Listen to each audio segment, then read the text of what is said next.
नमस्कार साथियों। Himachal Pradesh GK series में आपका फिर से स्वागत है। मैं विजय चौहान चाणक्यम कोचिंग रोहड़ू से आपके साथ जुड़ा हूं। हिमाचल जीके सीरीज में आज हमारा नेक्स्ट यानी कि 5वां लेक्चर है और इस सीरीज में आज हम हिमाचल प्रदेश के सीएम मुख्यमंत्रियों को कवर कर रहे हैं। लास्ट क्लास में हमने गवर्नर के बारे में डिस्कस किया था, ठीक है, और आज हम हिमाचल प्रदेश के मुख्यमंत्रियों के बारे में डिस्कस करेंगे और एक सीएम हमारा लास्ट टाइम डॉक्टर वाई.एस. परमार के बारे में हमने डिस्कस कर लिया था। तो अगर आपने प्रीवियस वीडियोस नहीं देखे हैं तो काइंडली एक बार उन्हें देख लें, क्योंकि जितना भी हिमाचल प्रदेश हम आगे पढ़ने वाले हैं उसमें अगर आप शुरुआत से लेके एंड तक चलें तो आपको बहुत ज़्यादा फायदा मिलेगा। आप हिमाचल प्रदेश को अच्छे से समझ पाओगे और सभी एग्जामिनेशन को अच्छे से अटेम्प्ट कर पाओगे। तो चलिए, अच्छा, आज हिमाचल प्रदेश के सीएम के हम दूसरे सीएम के बारे में डिस्कस करेंगे, लेकिन उससे पहले कुछ इंफॉर्मेशन। लास्ट टाइम जब हम गवर्नर की सीरीज पढ़ रहे थे तो उसमें एक चीज हम थोड़ा सा मिस आउट हो गया था। हमने फर्स्ट विमेन गवर्नर में वी.एस. रमा देवी का नाम लिया था, लेकिन ये 4 विमेन हिमाचल प्रदेश में गवर्नर रही हैं, ठीक है, जिसमें फर्स्ट विमेन का नाम है श्रीमती शीला कौल। 95 से 96 के बीच में, ये इंपॉर्टेंट रहेगा। रमा देवी सेकंड थी, प्रभा राव थर्ड और उर्मिला सिंह चौथी महिला इंपॉर्टेंट गवर्नर रही हैं। तो इसमें से आपको केवल एक पॉइंट याद रखना है कि Shrimati Sheila Kaul was first women governor of Himachal Pradesh. Clear हो गया यहाँ तक? ठीक है, तो चलिए अब हम डिस्कस करते हैं हिमाचल प्रदेश के दूसरे मुख्यमंत्री, जिनका नाम था ठाकुर रामलाल।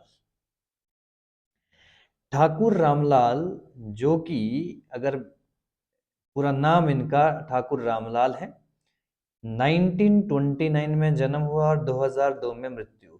ठीक है जी। हिमाचल प्रदेश में ये शिमला डिस्ट्रिक्ट में इनका जन्म हुआ।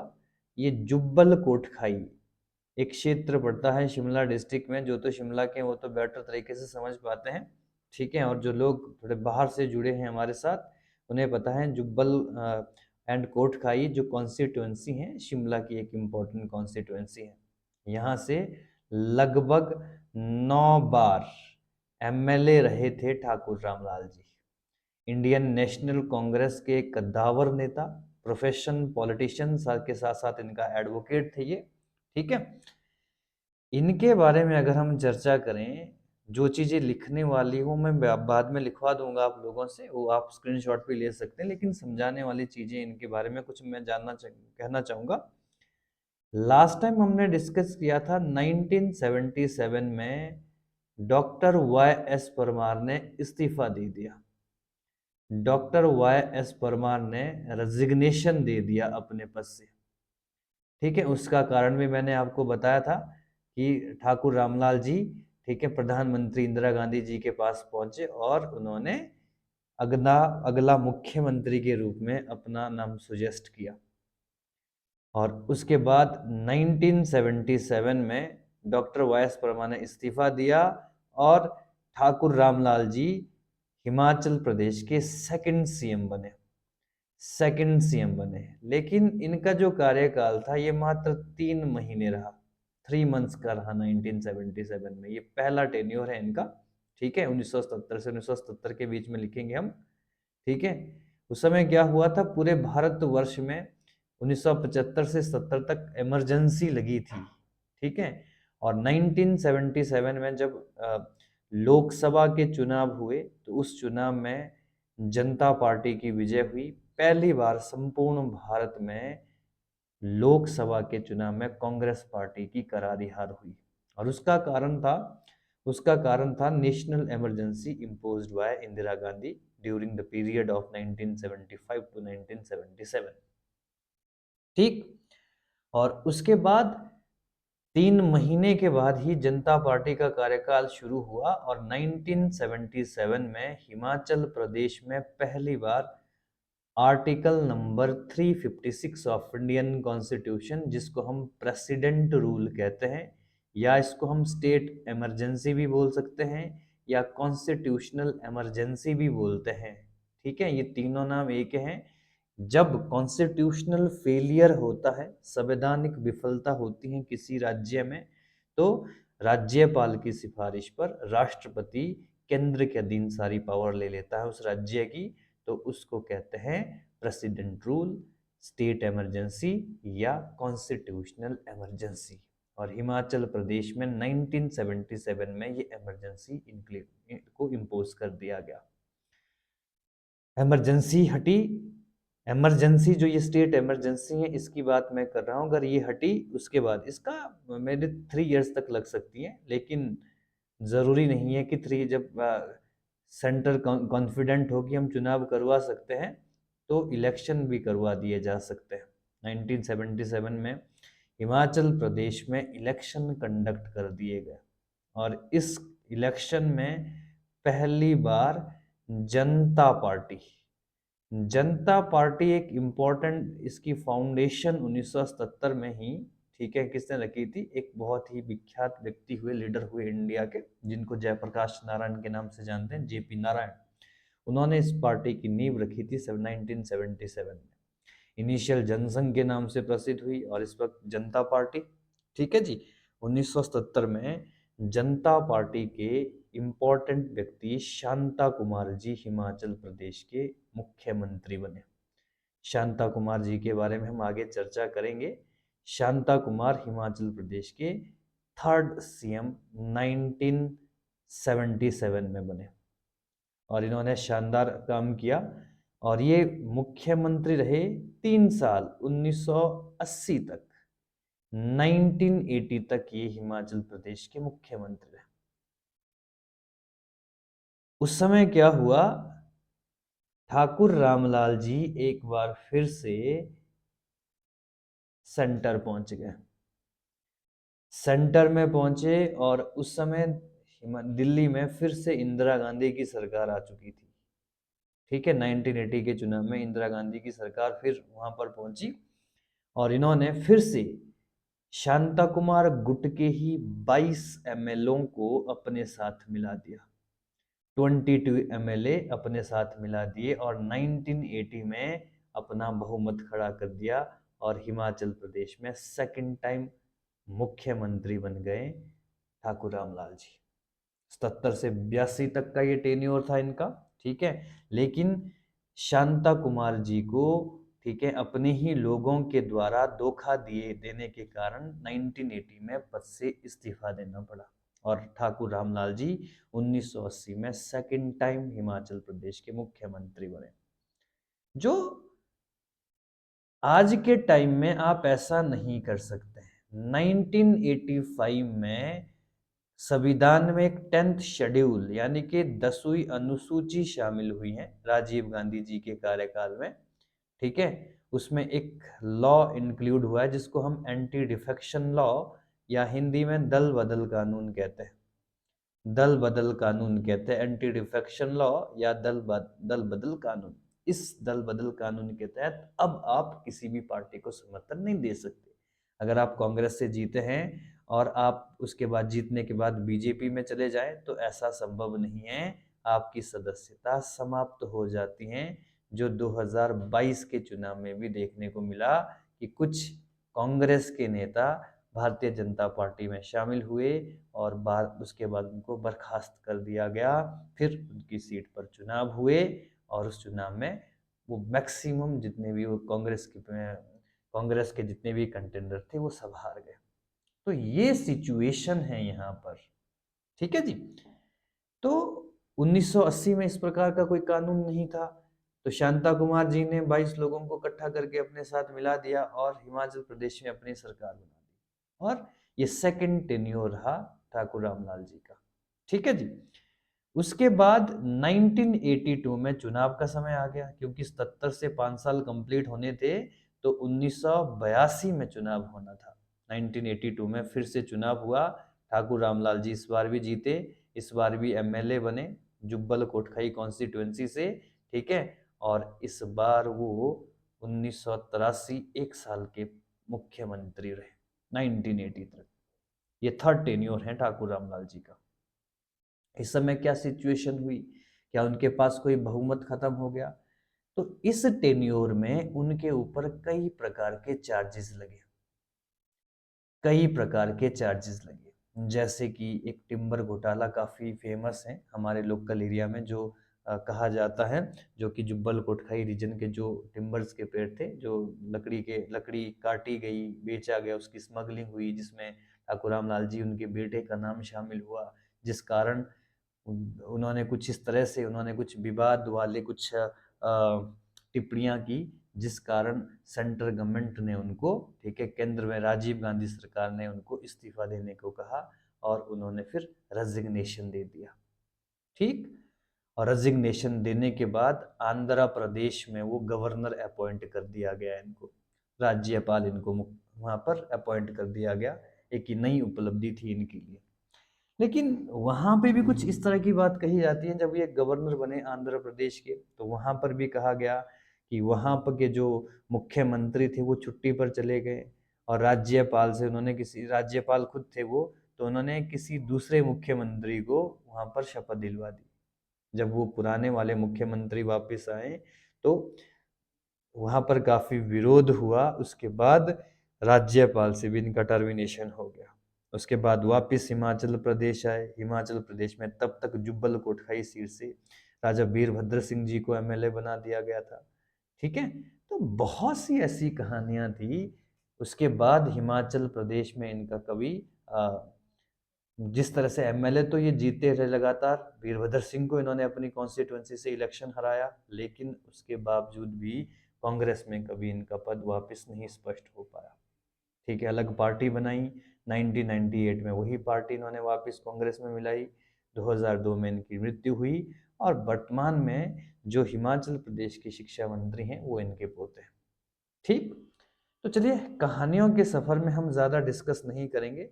जो लोग इंग्लिश वाले हैं वो इसका स्क्रीनशॉट ले सकते हैं। ठीक है, बाकी सारी चीज़ें मैं यहाँ पर मेंशन करवा चुका हूँ आप लोगों को, फिर भी एक बार आप हिंदी में सारा देख सकते हैं। ठाकुर रामलाल जी इनका पूरा नाम था, जन्म मृत्यु ये इम्पोर्टेंट नहीं रहेगा किसी भी एग्जामिनेशन के लिए। ठीक है, रहने वाले कहाँ के थे, ठीक है, शिमला के थे, ऐसा कभी आ सकता है। ठीक है जी, लेकिन उसके बाद जो इम्पोर्टेंट है, कांग्रेस पार्टी के ये अनुभवी नेता है, 9 बार विधायक रह चुके हैं, राजनीति में उनका लंबा प्रभावशाली कार्यकाल रहा। ठीक है जी, तो इसके बारे में इतनी चीजें समझना, ठीक है, हमें लगता है इम्पोर्टेंट। इनका पहला कार्यकाल याद रख लेना आपने, 1970 से 1970, जो मैं आपको बता चुका हूँ, बहुत छोटा, लगभग 4 महीने का कार्यकाल। ठीक है, उसके बाद दूसरा कार्यकाल 1983 से 1985, ये यहाँ पर थोड़ा सा गलत हो चुका है।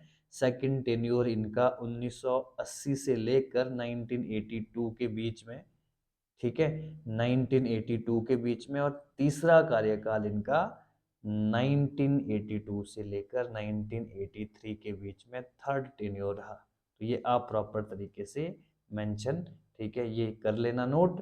ये वाला थोड़ा सा जो स्टेटमेंट यहाँ पर मिस प्रिंट हुई है, क्लियर हो चुका है। ठीक है ना। ग्रामीण और विकास बुनियादी ढांचे को इन्होंने प्राथमिकता दी थी। 1985 से 1990 आंध्र प्रदेश के ये राज्यपाल रहे थे। ठीक, तो ये भी इम्पोर्टेंट जानकारी, ये पहले हिमाचली व्यक्ति हैं जो किसी राज्य के राज्यपाल अपॉइंट हुए। ठीक, नेक्स्ट आता है, अगला नाम आता है हिमाचल प्रदेश के तीसरे मुख्यमंत्री शांता कुमार जी का। 1977 से 1980 के बीच में जनता पार्टी से इनका चुनाव हुआ था। ठीक है, जनता पार्टी, और 1990 में फिर इनकी वापसी हुई थी, और 1992 तक ये हिमाचल प्रदेश के मुख्यमंत्री रहे, और इस समय ये भारतीय जनता पार्टी का नेतृत्व करते हुए दिखे। ठीक है, जनता पार्टी अलग थी, बीजेपी की फाउंडेशन 1980 में रखी गई थी। दो नाम, अटल बिहारी वाजपेयी, ठीक है जी, वाजपेयी जी, और एक नाम लाल कृष्ण आडवाणी जी। ठीक है, इन दोनों के द्वारा भारतीय जनता पार्टी की नींव रखी गई थी। उससे पहले जो जनता पार्टी है। जनता पार्टी उससे पहले 1977 में अस्तित्व में आई थी। उससे पहले सबसे इम्पोर्टेंट पार्टी इंडियन नेशनल कांग्रेस ही थी। ठीक है, यानी कि फर्स्ट जो नॉन कांग्रेसी गवर्नमेंट हिमाचल प्रदेश और सेंटर में बनी है वो जनता पार्टी की सरकार है। ठीक, Shanta Kumar ji no no work no पे के लिए भी जाने जाते हैं। नो वर्क नो पे, काम नहीं करोगे तो आपको पेंशन यानी कि पैसा नहीं मिलेगा। ठीक है, शांता कुमार जी रहने वाले कांगड़ा के हैं। ठीक है, कांगड़ा के रहने वाले हैं। कांगड़ा की सुला विधानसभा से ये लगातार, ठीक है, एमएलए रहे हैं। ठीक है, कांगड़ा की जो सुला विधानसभा क्षेत्र से हैं ये एमएलए रहे। ठीक है, और बहुत बार, ठीक है जी, केंद्र सरकार में ये मंत्री भी रहे। ठीक, इनके बारे में थोड़ी सी चीजें आप जान लें। ठीक है, इनके कार्यकाल के बारे में, इनकी जो ये इम्पोर्टेंट आप नोट कर सकते हो इंग्लिश मीडियम में। ठीक है, हिंदी में जो चीजें मैं कहना चाह रहा हूँ आप लोगों के। ठीक है जी, इनका जन्म कब हुआ? 1934 में हुआ। गांव गड़जमुला, कांगड़ा, हिमाचल प्रदेश के रहने वाले हैं। भारतीय जनता पार्टी एक महान राजनेता के साथ इम्पोर्टेंट लेखक हैं। इनकी किताबों से बहुत प्रसन्न बनेंगे। ठीक है जी, भाजपा की संस्थापक नेताओं में से एक है। ठीक है, ईमानदारी और सादगी का प्रतीक माने जाते हैं। चलो ये पॉलिटिशियंस वाली लैंग्वेज होती हैं। ठीक है, ये यूज नहीं होती हैं। ठीक है, कार्यकाल में आपको इनका बता चुका हूँ 1980। ठीक है, ग्रामीण विकास और विकेंद्रीयकरण पर इन्होंने बल दिया था। ठीक है जी, रूरल डेवलपमेंट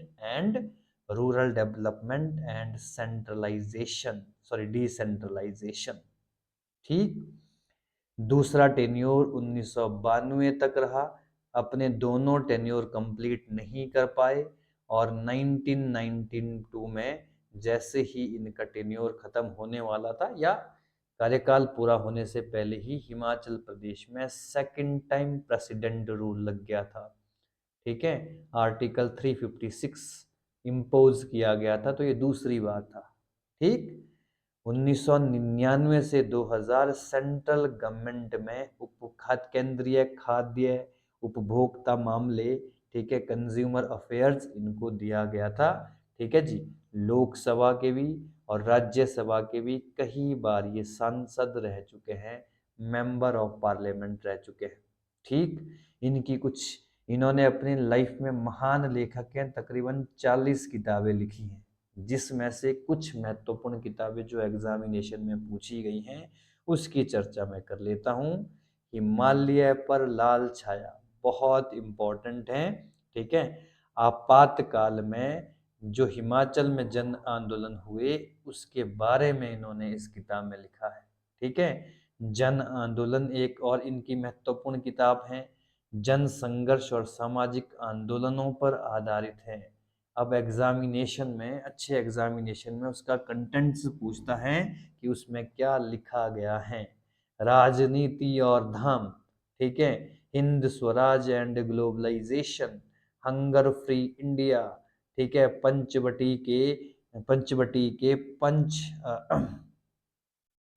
पंच प्रश्न तुम्हारे लिए, ठीक है, देश को नया देने की तलाश। ठीक है, जो इम्पोर्टेंट किताब है जो एग्जामिनेशन में पूछी गई हैं ये बहुत इम्पोर्टेंट है, इसको हमेशा याद रखें।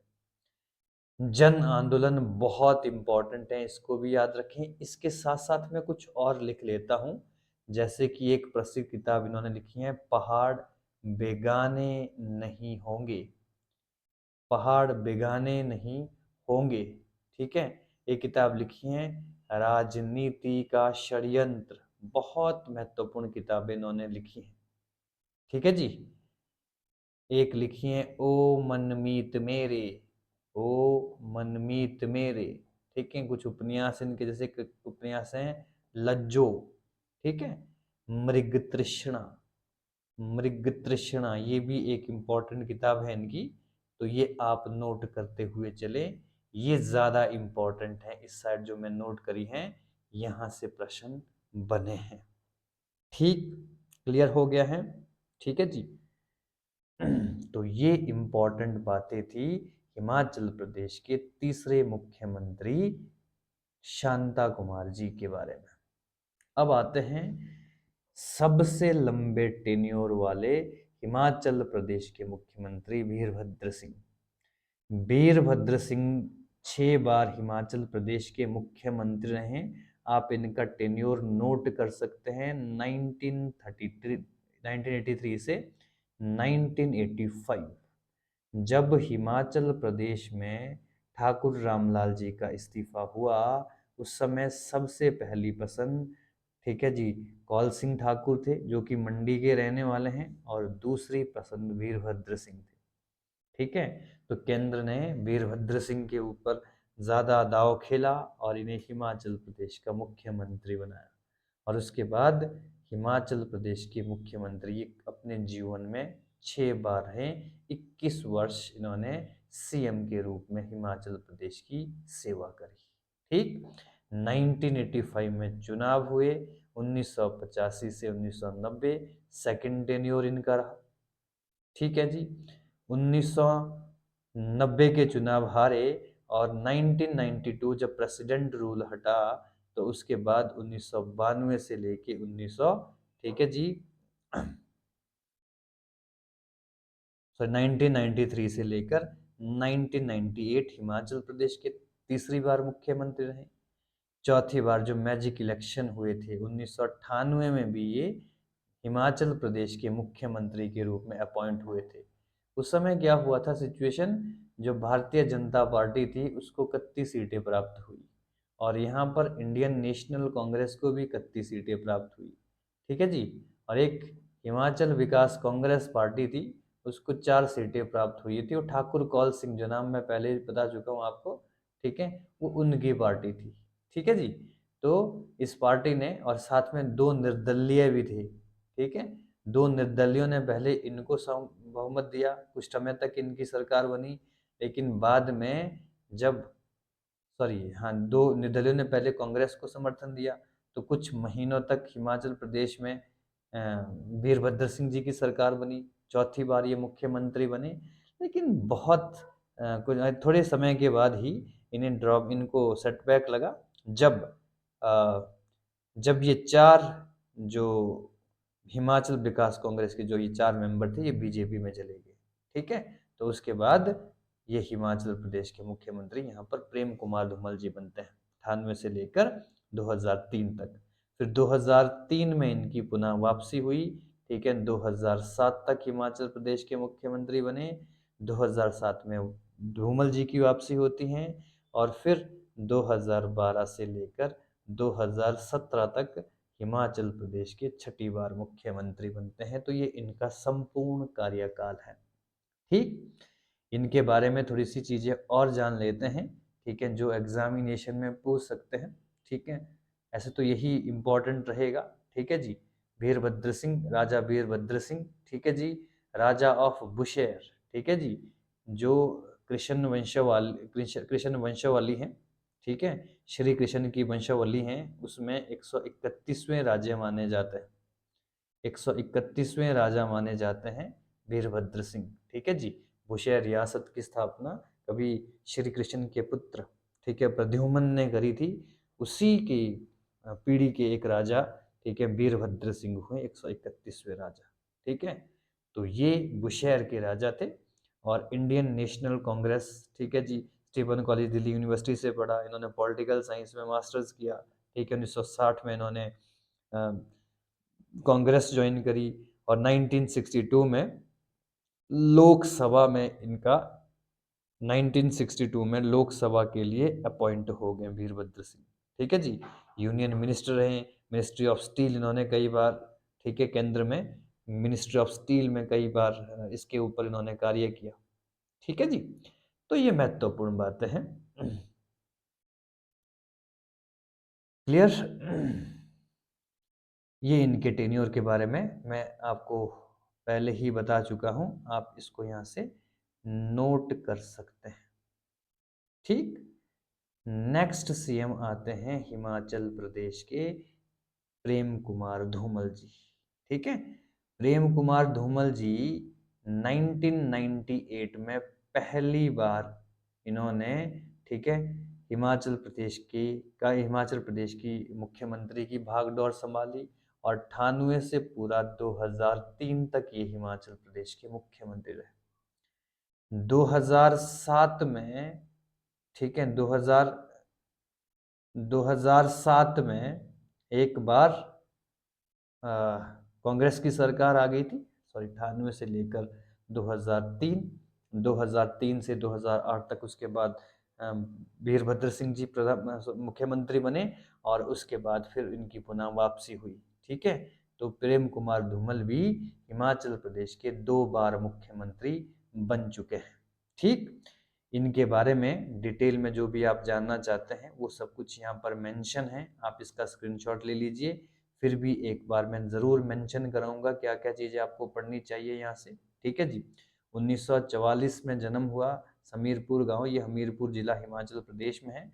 भारतीय जनता पार्टी इनकी पार्टी थी। ठीक है, और वर्तमान में जो इनके सुपुत्र हैं, ठीक है, अनुराग ठाकुर जी, वो हमीरपुर लोकसभा से एमपी हैं और केंद्र में इस वक्त वर्तमान में वो, ठीक है, यूथ एंड स्पोर्ट्स मिनिस्टर भी हैं। ठीक है जी, 1984 में राजनीति में प्रवेश, शुरुआत में इनकी हार हुई। 1989 से हमीरपुर लोकसभा सदस्य निर्वाचित हुए। ठीक है, पहली बार ये लोकसभा 1989 में बने थे। 1993 में हिमाचल प्रदेश भाजपा के ये अध्यक्ष बने और हिमाचल प्रदेश के 2 बार मुख्यमंत्री रहे। ठीक है जी, 98 से 2003 और 2007 से 2012। ठीक है, सड़क वाला मुख्यमंत्री भी कहा जाता है क्योंकि सड़क के विकास के लिए इन्होंने कार्य किया। और 2017 में भाजपा के मुख्यमंत्री कैंडिडेट थे ये। ठीक है जी, लेकिन सुजानपुर सीट से ये हार गए।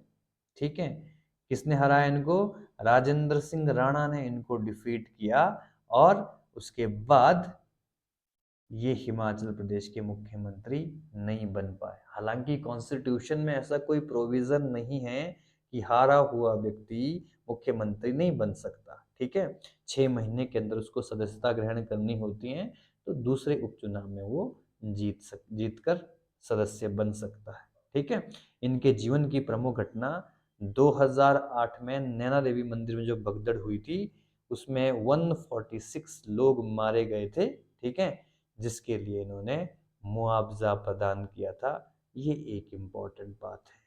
ठीक, हिमाचल प्रदेश के मुख्यमंत्रियों में फिर से मैं आप लोगों को बता दूं, 1952 से लेकर 1977 एक बार आप याद कर सकते हैं, YS परमार जी।